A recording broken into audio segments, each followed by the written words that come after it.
Welcome back to the part two of optimizing Docker image for production. And my name is Adam.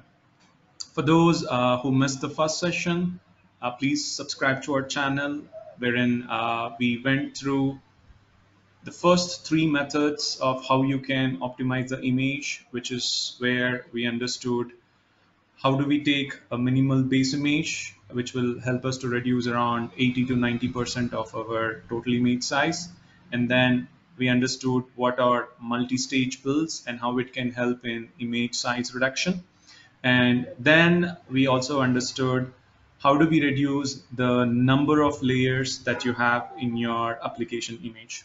So in continuation of that, let's talk about the fourth method or the step, which is what we are going to do, is saving the space. So again, when we try to install some packages, let's say if you're taking Ubuntu, then you will be using some packaging manager like apt, or in CentOS based machine you will be using yum or rpm. So what happens is, when we install a package, along with the package, there will be a lot of other dependent packages will be installed automatically by the packaging manager. So that way, if you use a command like apt install and a package name, what you think is the operating system or the packaging manager is installing only the necessary package what you have told. But additionally, if there are any dependent packages, all of them will also be installed. But however, this is when you need to understand whether those dependent packages is needed for your application to run, and is it really needed to be available in your final application image. So that's where what we have to do whenever we are trying to develop a Docker file in which we are trying to use a packaging manager command, and we are trying to install some packages, make sure you do not have any default dependencies getting installed in your image, so that if needed, you can install them separately. Okay, so let's try to take an example and understand this. So I'll go back to AWS machine that we have already. So in which these are the different methods wherein we have seen the first three method in the session one, and in this session, let's start with method 4.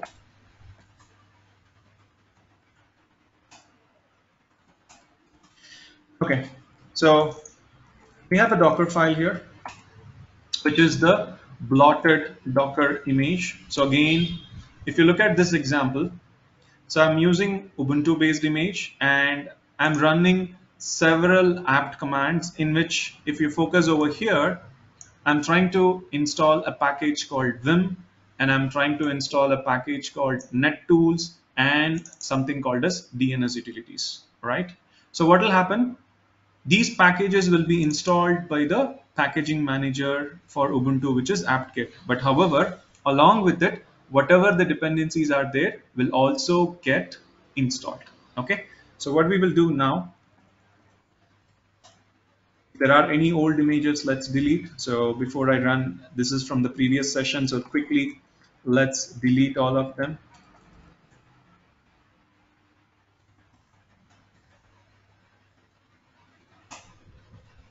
All right. I'm coming back. So this is the Docker file. So let's build this. So Docker build -t image 1 method 4 and Docker file 1 context is the current folder.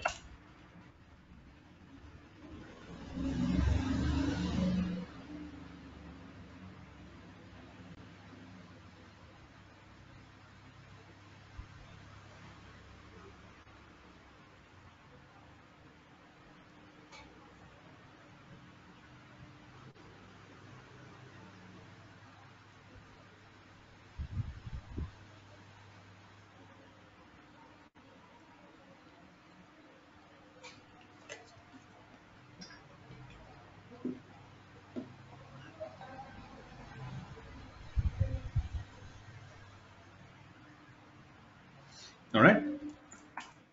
So look at the image. The total image is 237. Now, however, again, this example, you might not see a great saving, but definitely anything that you reduce and try to optimize towards production is beneficial. Now, let us look at the optimized Docker file, how it will look. Okay. And this is where if you want the packaging manager not to install any of the dependencies by default, then whenever you are executing the packaging manager like apt, include an option called no install recommended, which means it will not install all the dependent which is recommended by the OS. So that's where there's a difference between what OS thinks it is recommending and it will install as a dependency, but is it really needed for our application as a dependent is what we need to decide. So now what will happen? The same image, if we try to build it in this way with an option called no install recommend, then it will not be installing any dependent packages for this actual Vim or NetTool or DNS utility. So this way your total image size will be reduced, where the dependent packages which are recommended by the OS, which is not needed for you, will not be installed. And not only that, another thing that you can do is you can clean all the packages which is not needed for you. Okay, and that's where you can go ahead and use this goal called apt clean, or respective to the packaging manager called clean. So this will kind of delete all those unnecessary packages, and physically you can go to the folder where all the packages are there, and then you can also delete all those unnecessary things. So that's where now cleaning is not only about using this option of not including the recommended, but also removing the files and the packages. Okay, so now let's run the same. Once again, let's do a Docker build -t my image one optimized and M4, and the name of the Docker file is optimized. Okay.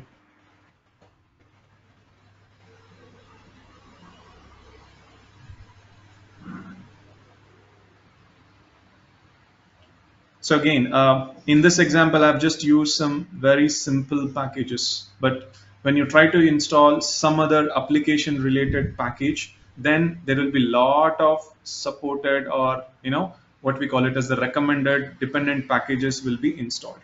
So now, if you look at the Docker images, yeah, you see not much of difference, but internally, if you look at the layers, there will be some small difference. Okay, but as I said, what is the key point? So now in this method, so from now onwards in your Docker file, whenever you are using a packaging manager command to install a package, first point is to use this option where you are telling not to install the recommended packages by default, and you clean all the unnecessary packages at the end, which will help you to reduce the size of your image. Okay, so that's the method 4, wherein you can save the space in your image by removing the unnecessary packages which comes along with the installation. All right, now let's understand method 5, which is again one of the important part of your image creation.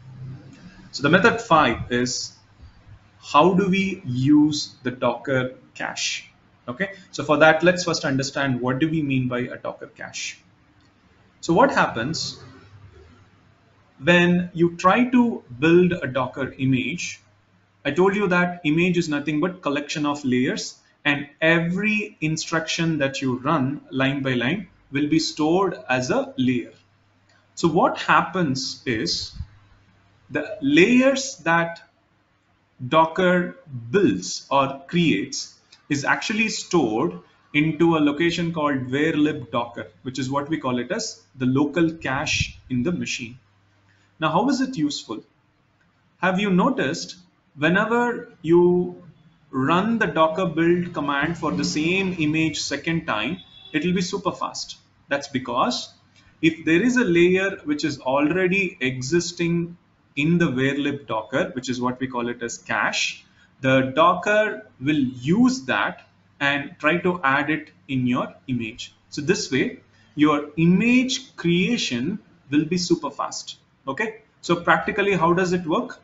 So now, when you have a Docker file with various instructions, and when you execute the command called docker build, so we know that it will execute instruction by instruction. So when it takes an instruction, the first thing Docker will do is it will go to the cache, which is nothing but the where lib docker image folder. And in that, it will check corresponding to the instruction what you have given, is there a layer which is already existing? Now I'm just using the color code so that you can understand what layer I'm trying to tell. So here instruction 1 is red, and for example here there is already a layer for this instruction 1 which is red. So now in this case, what will the Docker do? Docker will use the existing layer from the cache and it will add it into the image by pulling it. So this is where it will not be rebuilding. So because of that, the time that you take to build the image will be super fast. Okay. Now, let's say it runs another instruction, which is second one. Once again, it will check whether there is a layer available. Now, for example, in this, there is no greenish yellow layer, which is the second layer. And this is when a layer is not available, then the Docker will create, or technically we call it as building. So this is where Docker will build that layer first and it will add it to the image. But once it is added, it will go and save that image into the cache. So this is how the second time when you try to run the Docker build with the same instruction anywhere in the Docker file, it will try to reuse. So that's when the benefit of using Docker file to create an image is your image creation process will be super fast. Okay, so that remember, if the layer is available in the cache, it will pick it up and add it to the image. If the layer is not there, then it will build the layer first and then save it into the cache. So this happens for every layer by layer. Okay, so let's try to see this practically. Okay, my connection got disconnected, so let me try again.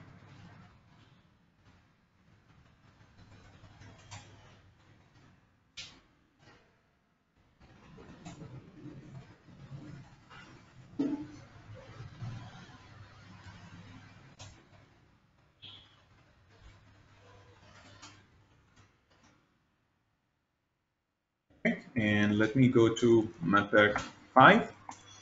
All right, so we have a bunch of examples here, so let's look at this.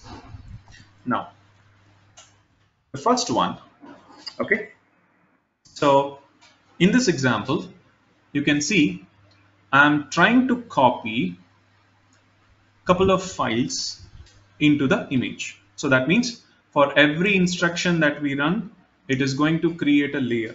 Okay, now yeah, this can be optimized where I can combine everything, which is what one of the method that we saw earlier. But here the focus is to show you how the cache will be used. Okay, so now ideally you're going to have 3 separate layers for each of the file that is getting copied. Now these are just dummy files that I have created. All right, so now right now let's take only the first example. Okay, so now this will copy the 3 files called file 1, file 2 and file 3 to our image. So first what we will do, docker build t, and I'll call it as image 1 colon method 5 and docker file 1 dot.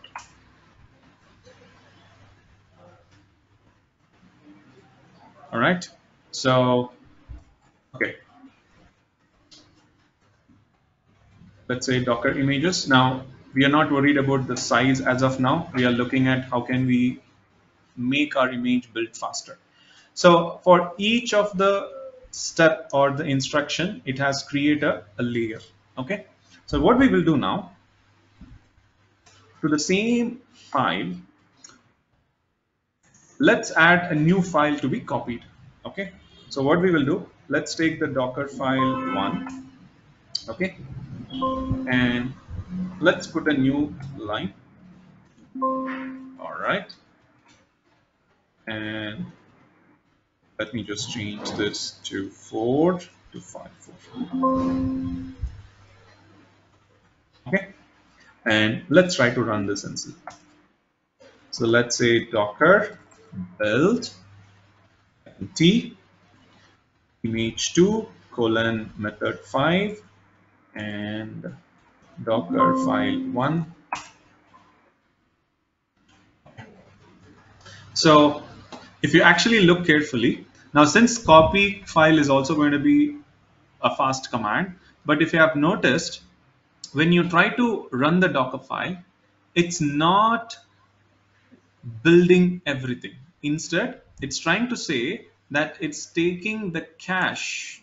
So that is how it already has a layer in which it has copied the file. So only those layers which is not there, it is going to build, which was the last step.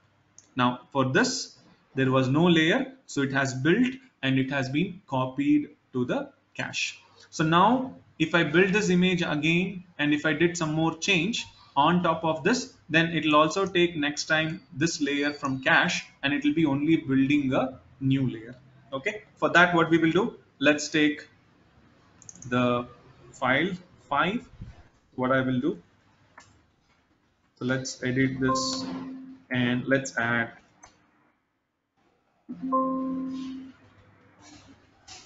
Okay, I'm just adding this line. So now if you run, you should see file 1, 2, 3, 4. The layers for these will be taken from cache and only the last line or the last instruction, we don't have a layer, so it will try to build it. So that's where any layer which is available, it will rebuild.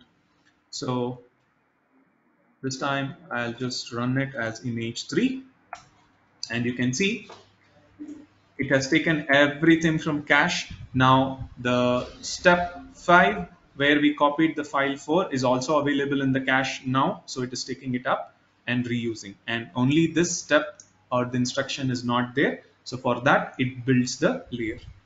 So this is where now caching means if there is a layer already available, it picks up. Okay, now why are we talking about this in the Docker optimization? Because we are talking about how do we build with unnecessary files being removed, right? And how is cache going to be useful for us? So that's where now watch what we have to do next. Because now we just understood this concept where if the layer is not in the cache, it will build it. If the layer is available, it will pick up the cache. Now, this is where how Docker behaves while building the image is something we need to understand. So pay attention again. So let's look at this example, Docker file 2. So if you see here, I have a sample file in which I'm taking a base image and then I'm copying some files from the current folder and it will copy all these files into the image. So let's not worry about what files it's copying. Just focus that you're taking the base image. In the next layer, you're copying everything. Okay. And after this, you are trying to run some commands or instructions to install. Once again, it should be optimized where I can remove this or consolidate and put into one single run. But my focus is not that. My focus is let's see how this behaves. Because what did I tell you now? If a layer is already available, image will take that layer from the cache and it will build. That's what we were understanding. So what we will do now is let's build this image, okay, and see how it works. So let's say Docker build, and let's say image 3, method 5, and the Docker file is file 2, and the context is current folder. So pay attention once.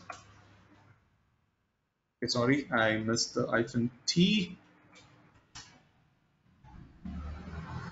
Right. So what is happening, if you note, after copying the file, it is trying to execute all these layers one by one, because this layer is not available. So it is trying to build this layer, and it should be stored in the cache.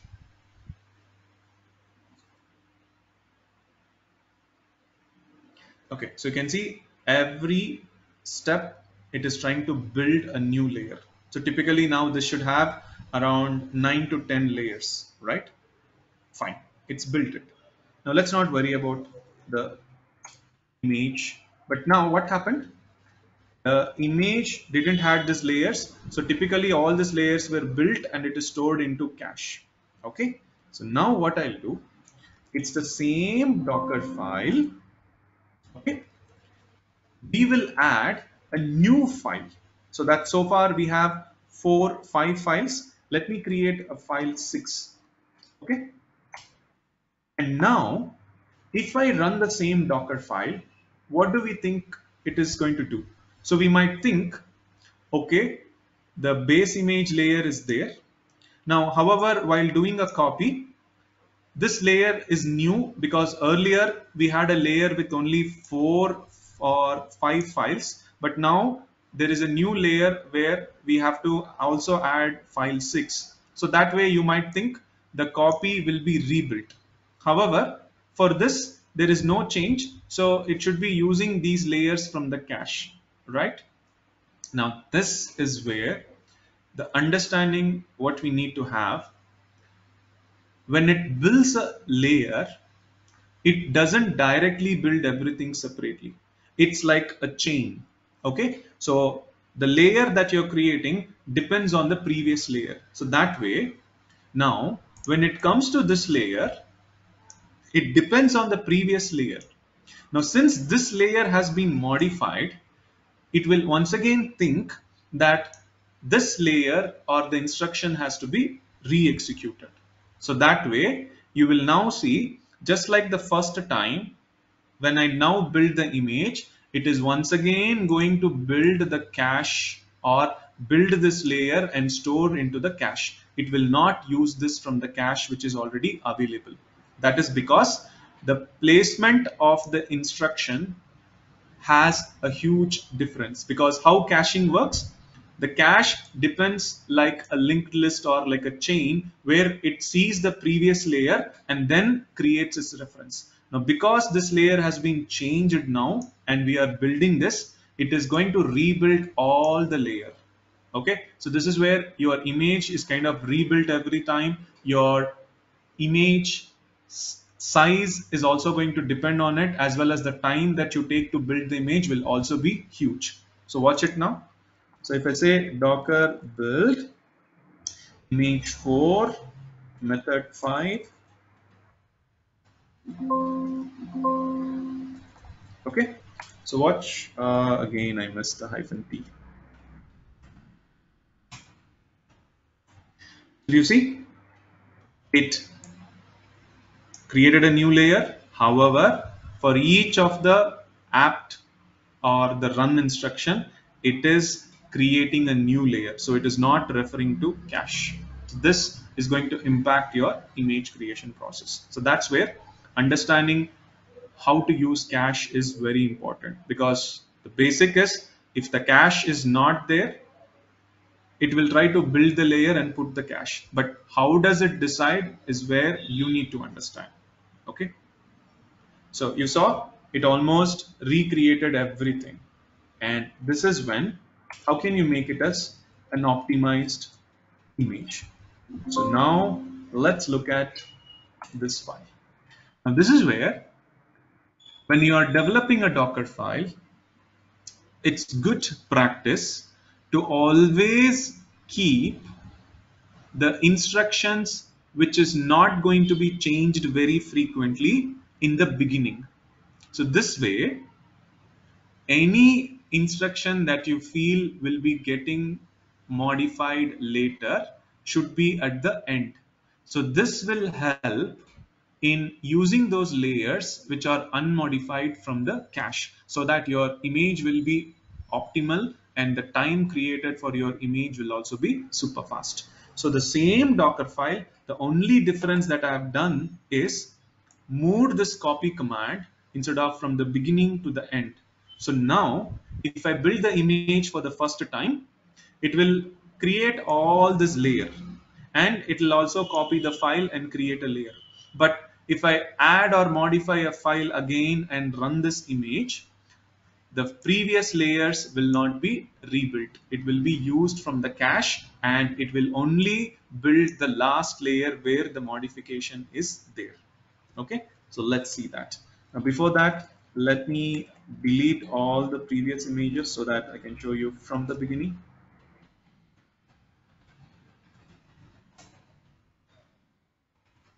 All right, so let's do a Docker build now. Docker build -t, and I'll say image1 method 5, or let's say image optimized method 5, and the Docker file is Dockerfile2 optimized. So now anyway, it is going to create all the layers, like in our case 8 layers it will create.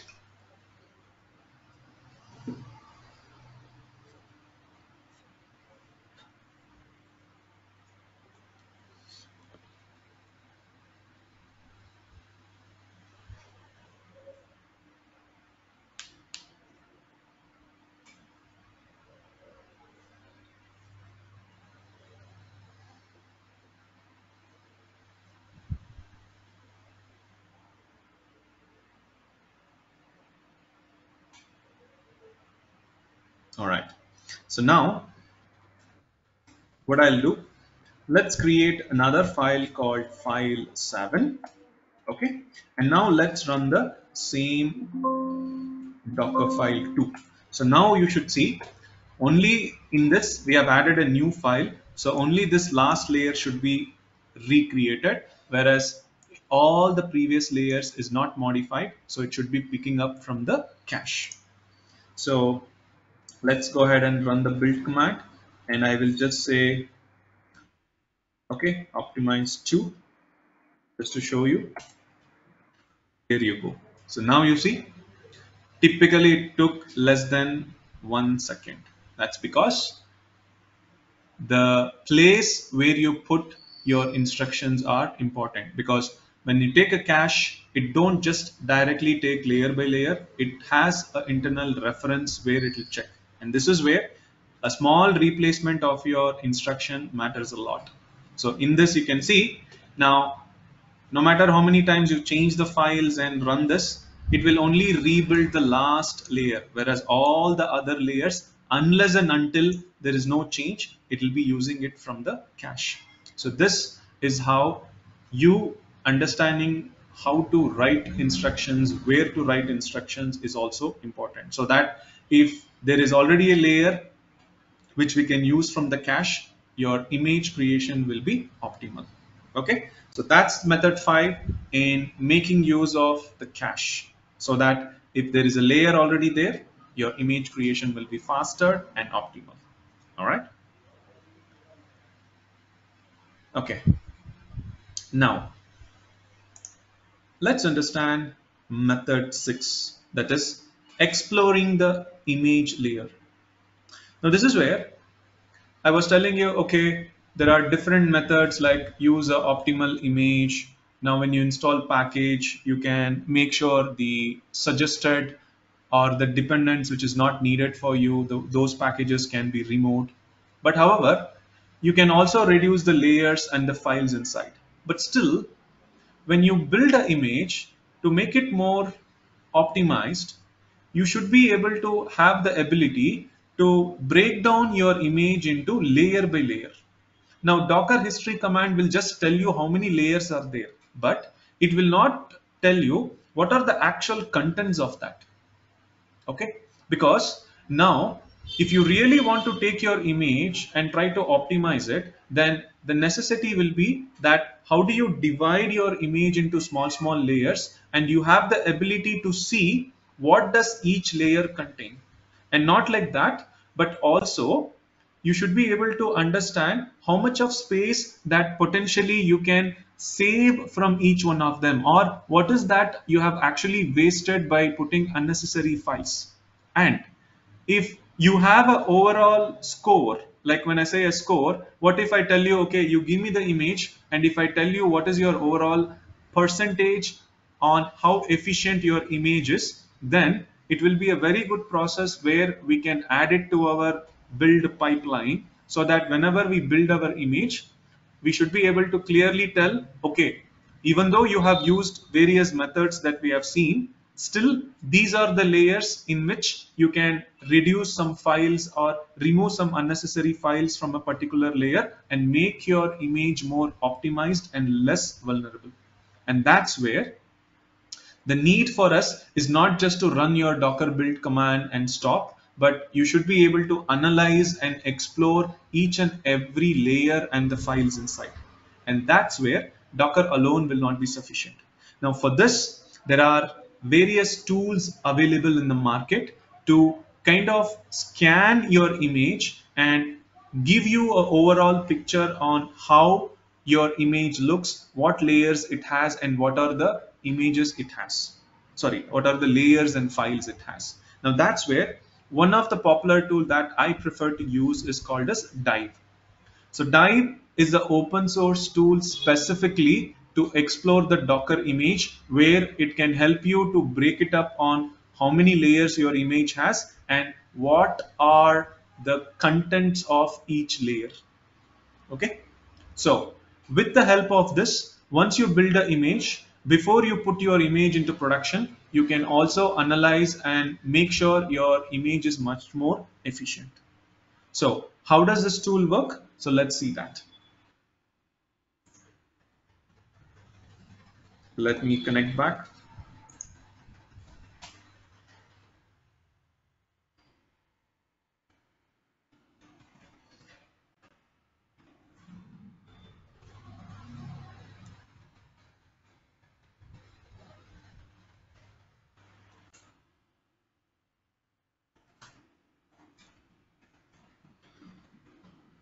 Okay, now,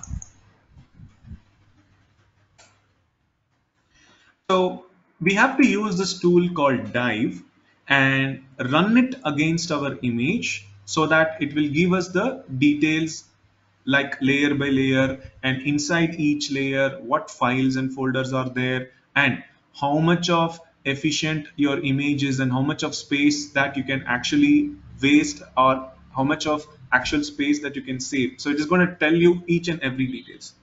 Now rather than installing this tool called Dive. Now it's again, there is an image already available. All you can do is you can just take this image, create a container out of it, and for that pass the name of the image. So this way you don't have to install this tool called Dive anywhere you want. So you can just run this as a container, test, and make sure that your image layers are visible, and you can make a note of it, and then you can try to optimize. So that way, once again, using it as a container is a better way. So in this example, now we will try to take any of our recent image, and let's try to see that how much of efficiency is there, and also analyze what are the different layers and folders we have. Now to run this, go ahead and execute the docker run command, and the name of the image what you're going to use for that is this, wherein I'm using the latest tag. Now all you have to do is pass the name of your image. Okay, so first let's look at this. I can take this image optimized 2 for this. Now you're going to get a lot of output, so I'm going to minimize the screen. Okay, so first I'll show you what I'm going to run. So I'm going to say docker run with this image, and for the new container I'm going to pass the argument that is the name of our image and the tag. Okay, so let me just minimize it now. and let me run it. So now you can see that this will be able to analyze and explore the content of your image in a beautiful way.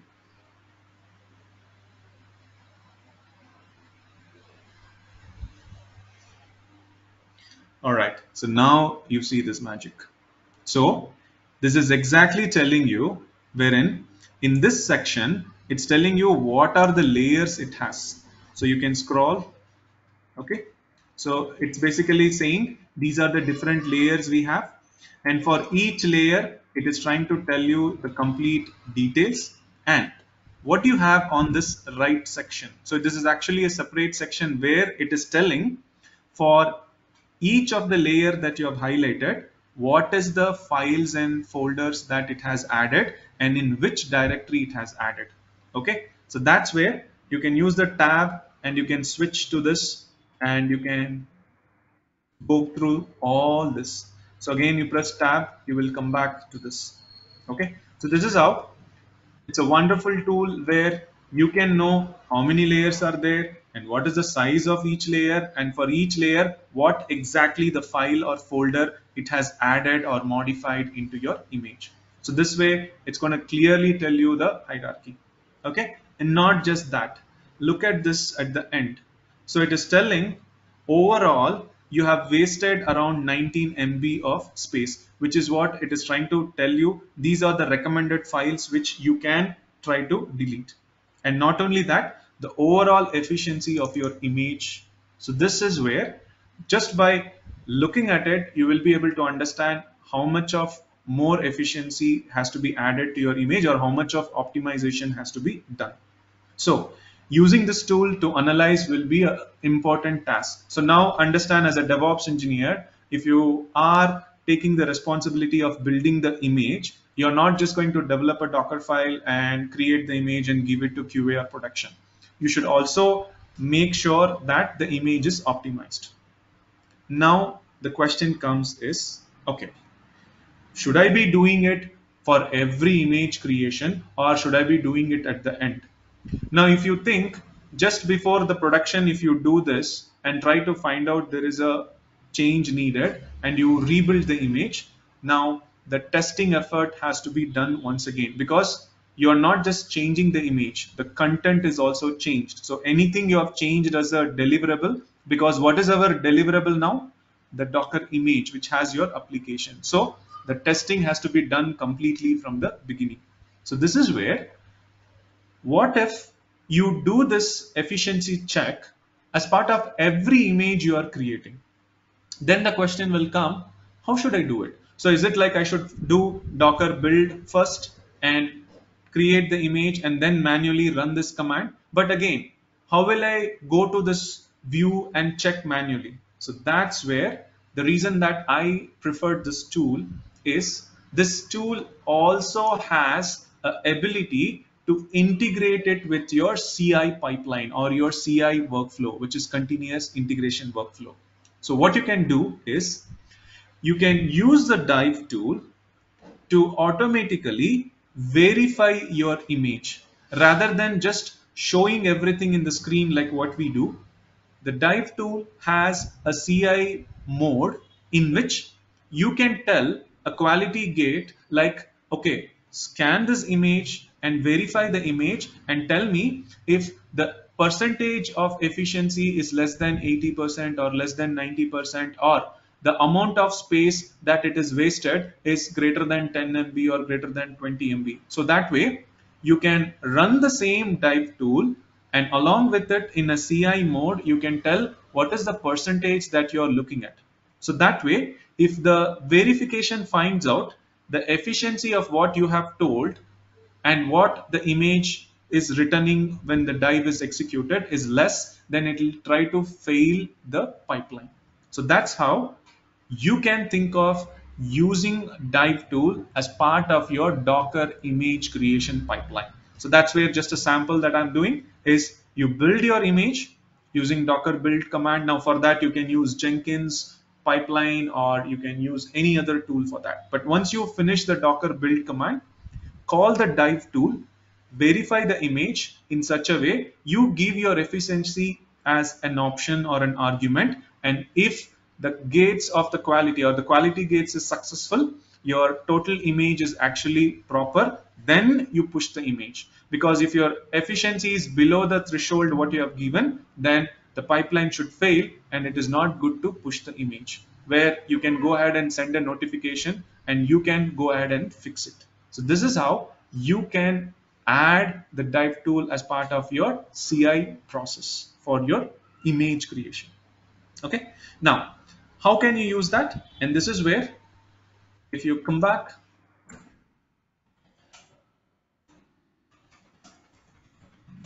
so when you are using this tool, all right, now I can just increase it. When you are okay, so when you are running this tool, you pass an argument called --ci and you give the efficiency. So here I am saying zero point 0.8 means 80%, and the amount of waste space that I have is around 45%. So that way, anytime if your total image efficiency is less than 80, it will go ahead and fail. If not, it will go ahead and send you a success result. And that's where, rather than just running the dive tool and passing the image, which will give you more of a graphical view, what you can actually do, pass this and it will tell you the final result is your image verification passed or failed, depending on the percentage. Okay, so the same command that we ran earlier, right? This is the one that we ran. What we can do, I can just add --ci and I can pass these two options. All right, so now what will it do? Since you are passing the CI mode, instead of showing it in the regular graphical representation, you can see it's doing the same scanning, verifying all the layers that you have, okay, and it gives your overall efficiency. And this is where what has happened, the wasted percentage is 11, which is lesser than what you have given, and the same way the total efficiency is 95, which is still greater than 80. So that's where it says the results is passed. So your image efficiency is also passed and your wastage is also passed. So that way now it says your image is already optimized, it's good to use. So now you can add the next stage of pushing this image to your respective Docker registry. Okay, suppose if any one of this fails, the result will be given as failed. So that's where you can break your pipeline and send a notification saying that there needs to be optimization of your image, and then without the CI mode, run the Docker dive again and explore where is the layer which is consuming more space and which files or folder it has to be removed. So that's where using dive as part of your image creation pipeline will help your overall process. Okay, so that's method 6. And now let's look at method 7. So what's method 7? Now again, when you're trying to copy some files using the instruction called copy, you need to be very careful, because what happens sometime, if you go back to the previous example of method 5, I have used something called copy dot dot. So what will dot do? It will copy all the files from your current folder, and that's where unnecessarily you are adding those files into image, which is going to cause a problem or a vulnerability. And that is when what we can do, similar to how you have a ignore file in Git called as git ignore, Docker also has a file called as .docker ignore. So you can add those file patterns or the files and folders that Docker should not consider to copy into this file, and now place this in the same folder as what you have in Docker file. And when you run the Docker file, the Docker file will exclude or ignore all those files that you have mentioned, so that your image will be optimized. Okay, now let's look at this example. So let's go to method 7. Now here, let's take the first one. So this is where you can see when I say just an example of image Ubuntu and I'm copying all the files. Now from my current folder, if I say dot, it will copy the Docker file also, it will copy these log files also, it will also copy some text file also. And this is where if I put ignore file, now dot represents it's a hidden file. That's where you didn't see earlier. So if I do a ls-a, you can see. Now what is there in the hidden file? So you can see I'm telling any file which is ending with log and Docker file, you ignore. So then what it will do? So now it is going to take these files not into consideration, or it will exclude. Now I have just made Docker, so it will still take these two files. Now if I don't want this to be taken, then I have to say Docker file star at the end, which is a pattern. So that's how it's going to exclude these two files also. But right now in this, it will exclude only the log file and the test log, but all the others will be there. So that's how you can tell what files you don't want the Docker to be copying inside your image. Okay, so you choose which files to be ignored by adding it to this Docker ignore file in the same folder of your Docker file. Okay, now let's build this image. So Docker build -t and let's say image 1 method 7. Okay, so it builds, but let's create the container and check. Docker run rm -ip. Now let's go inside this image. So image 1 colon m7 and bin bash. Okay, and we copied all of them to the root. So that's where you can see these two files are copied and the Wezva text file is copied, but it has not copied the two log files because the Docker ignore file has removed it. All right. This is how, by using the Docker ignore file, you can tell what files not to be added to your image. Okay, so this is one way. Now let's look at another important thing. Look at this file. Okay, now this is where again pay attention on how the image creation happens. When you run the Docker file, we know that layers will be created one by one. But what happens is when a layer is created and if a file is available in it, when you try to create a second layer and if you are referring to the same file from the previous layer, Docker will not be using it again. Okay, Docker is going to actually copy the file from the previous layer into the existing layer. So that way, for every layer, the file will be getting copied multiple times. So if you are trying to do some operations, for example, like first copying a file, then modifying the file later, then it will be leaving two copies of the file. So that way the size of the file will be 2 times copied. So the overall, if you see, there will be lot of duplicate files. So what you need to do is avoid all these duplicate files. Now to understand what I'm saying, look at this example. Okay, now what do you see here? So basically I'm having a base image. Now first what I'm doing, I'm copying a text file from my current folder to the image. So there is one layer for this. Now in the next one, I'm trying to execute a command called chmod and I'm changing the permission of this. Now practically what you will think, okay, the previous layer already has copied the file, so all you are trying to do is change this. So it should reuse this file and create a layer. But what will happen? The Docker will take a copy of this file from layer 1 and it will put it into the layer 2 and it will change. So that now finally what you will see is this file, but your image is containing all these layers together. So that way your file will, or sorry, not the file, your image is going to actually have two copies of the file built in. So that way, the total size will be the sum of these two. Okay. Now, look at this. Now, let's say there is another layer where in the next instruction, I'm again modifying this file by adding just some dummy content. So once again, what will happen?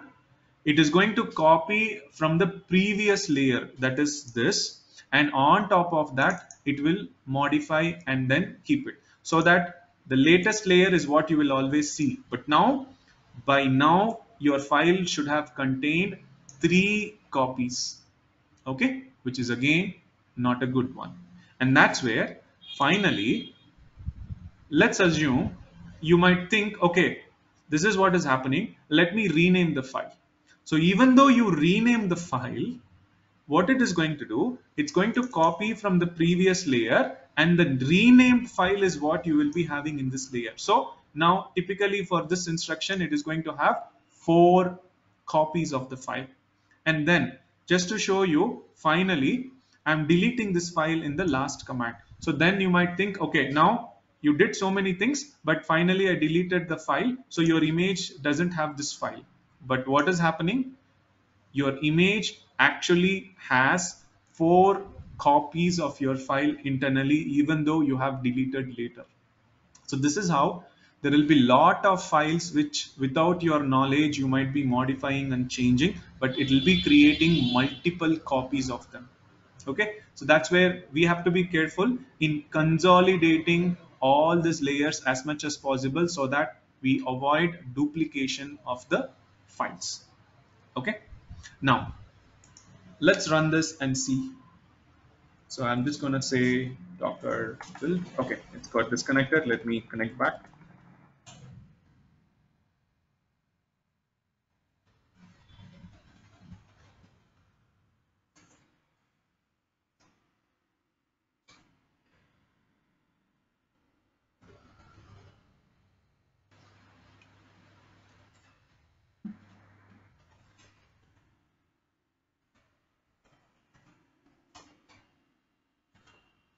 So we were looking at the second Docker file. So let's run Docker build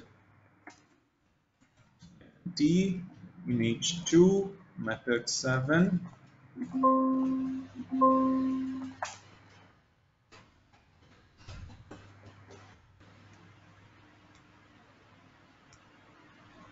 All right. So now this is where, how do I know all these things, whether it has 4 copies or 5 copies? Your Docker history will not give you, because it will just say layer. And that's where you can think of using the dive to explore this image. So let's use dive and explore this image. Now again, let me take the notes from the previous method. Let's run this. So image27. I'm just going to minimize it, and I'll run image2 colon method 7. Now you can see every layer, okay, and every layer has the same file, and that's where you can see the last one you have removed, but the file was first 7 MB, and then when you not this, sorry, 145 MB, then you copied and renamed, sorry, the permission you changed, so again it duplicated, then you added one line into it, and that's where it increased the size, then you rename, again you have the size, and that's where you have multiple files. And look at this, where it's clearly telling you there is some, it's efficient, but still there are some duplicate files you can do, because in our case it's a small text file, it won't be taking much space. But think in real time, if you have a lot of binaries or libraries that you have copied and you're modifying, so that's when make sure that you don't have duplicate files. So that is where you need to understand, for every layer, if you are reusing the same file, then Docker will make a copy of it. So make sure in one layer you do everything related to that file. All right. Okay. That's method 7, where how do you prevent by adding unnecessary files and avoiding the duplicate files. Okay, so the last method is what we call it as squashing an image. So what's squash? So again, if you understand git squash, like when you have many commit IDs, you're going to compress and put everything together in a linear fashion. The same way, in the Docker image, we have many layers, right? So it's like you go to a restaurant, and you have an option of building your own sandwich where you say, okay, don't put everything that is on the menu. Now I want to be choosy by saying remove some of the layers and put only the things that I need. So that way it will make you more cost optimized way of buying, and not just that, you are going to choose what is healthy for you, right? Exactly the same. You remove unnecessary layers that you don't want. So that way, once the image is built, you again use the dive tool to find out the efficiency. And if you find out at some point of time a layer itself is not needed, you can simply squash it so that you can just take it out. So how do you do that? And this is where there are certain open source tools that is available. Now, one of the tool that I prefer to use, let me increase the font so that you can see. All right. Okay. Now, there is a tool called as Docker Squash, so which will help you to remove those layers from your image. Okay. Now, for that, you need to install it. Now, this is where for the sake of time, I'm not showing you how to install, but that's the reason I'm just showing you the notes. Suppose, like me, if you're using Ubuntu 20, you can go ahead and install Docker Squash using this instructions, and then you can go ahead and execute Docker Squash. So when you run Docker Squash, you can just say Docker Squash, and what is the actual image, and what is the new image that you want to create, which will have the layers removed. Now that's the beauty, because what happens by mistake, you run the squash and deleted some layer, you will not be getting it back, so you have to build it again, which is a pain. And that's where what Docker Squash does, it takes your existing image, squashes the layers that you want, and builds a new image, so that way your original image is still safe. So if you do not tell which layer you want to squash, then Docker Squash will go ahead and kind of squash all the layers that you want. And that's where you can use an option called -f, and you can tell a layer. So from that layer, it is going to squash everything. Okay. So in this machine, I have already installed Docker Squash. So it's available. So all I will do is, let's run it against any of our image and see how much of layers that I can remove. Okay. Now quickly, once again, if you run this image 7, right? It's too big. Okay. So you can see you have at least 1, 2, 3, 4, 5 layers, right? Now what we will do,